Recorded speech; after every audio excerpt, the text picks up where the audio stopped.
कहते हैं गठबंधन सरकार की एक बहुत बड़ी कमजोरी होती है कि विपक्ष हर समय इसी दावे में लगा रहता है कि बहुत जल्द यह सरकार गिर जाएगी। वैसा ही कुछ आजकल कांग्रेस के बड़े नेता कर रहे हैं। पहले मल्लिकार्जुन खड़गे और अब राहुल गांधी ने यही बात कही है। कांग्रेस सांसद राहुल गांधी ने विदेशी मीडिया से बात करते हुए दावा किया है कि छोटी सी गड़बड़ी से मोदी सरकार गिर सकती है। इतना ही नहीं, राहुल गांधी ने यह भी दावा करते हुए कहा है कि मोदी खेमे में काफ़ी असंतोष है और कई लोग उनके संपर्क में हैं। दरअसल राहुल गांधी ने फाइनेंशियल टाइम्स के दक्षिण Asia bureau chief John read को दिए इंटरव्यू में यह बात कही है। हालांकि राहुल गांधी ने कोई नई बात नहीं कही है। करीब 5 दिन पहले कांग्रेस पार्टी के अध्यक्ष मल्लिकार्जुन खड़गे ने भी यही बात कही थी। तो क्या राहुल गांधी और खड़गे की बातों को सही माना जा सकता है? हम राहुल गांधी और खड़गे की बातों का विश्लेषण 4 तरीके से कर सकते हैं। दरअसल इसमें कोई दो राय नहीं हो सकता है कि केंद्र की एनडीए सरकार बैसाखियों पर टिकी हुई है। पर देश में पिछले 10 सालों का इतिहास को छोड़ दे तो उसके पहले लगातार 15 साल बैसाखी सरकारें भी सफलतापूर्वक चलती रही हैं।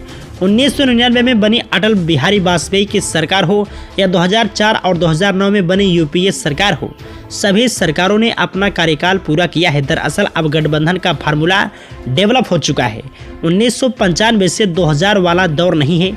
सरकार बचाने के लिए अपने महत्वपूर्ण बिल पास कराने के लिए तत्कालीन पीएम मनमोहन सिंह जैसे व्यक्तित्व ने भी साम दाम दंड भेद की पॉलिसी अपनाई थी। पहले केवल सीबीआई ही होती थी, उसके बाद ईडी ने भी अपना काम शुरू कर दिया है। जब यूपीए सरकार गिरने के मोड़ में आती है या कोई महत्वपूर्ण बिल को पास कराना होता है तो मुलायम सिंह यादव परिवार पर आय से अधिक संपत्ति का शिकंजा कस दिया जाता।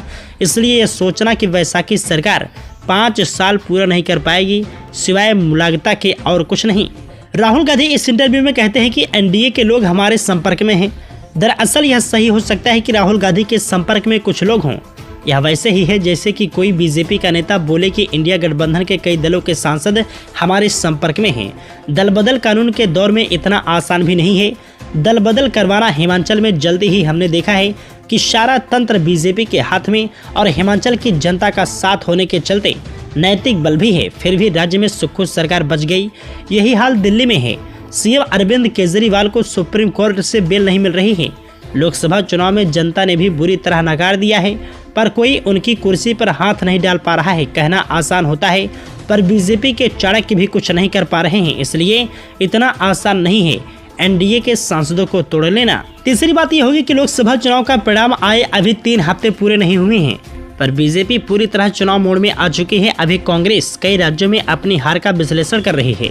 अभी अखिलेश यादव लंदन की यात्रा कर रहे हैं, पर बीजेपी ने चुनावी आयोजना शुरू कर दिए हैं।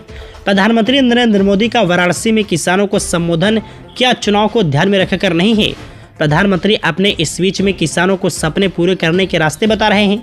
दूसरे ही दिन बिहार में नालंदा के नवनिर्मित विश्वविद्यालय के उद्घाटन के बहाने जनता तक अपनी बात पहुंचा रहे हैं। मतलब साफ है कि बीजेपी कभी भी चुनाव लड़ने के लिए तैयार है, जबकि कांग्रेस और अन्य पार्टियों के नवनिर्वाचित सांसद कभी भी नहीं चाहेंगे कि वो तुरंत जनता की अदालत में फिर से एक बार पहुंचे। चौथी बात यह है कि अगर इंडिया गठबंधन किसी तरह बहुमत का जादुई आंकड़ा पार भी कर लेती है तो क्या एनडीए सरकार सत्ता सौंप देगी?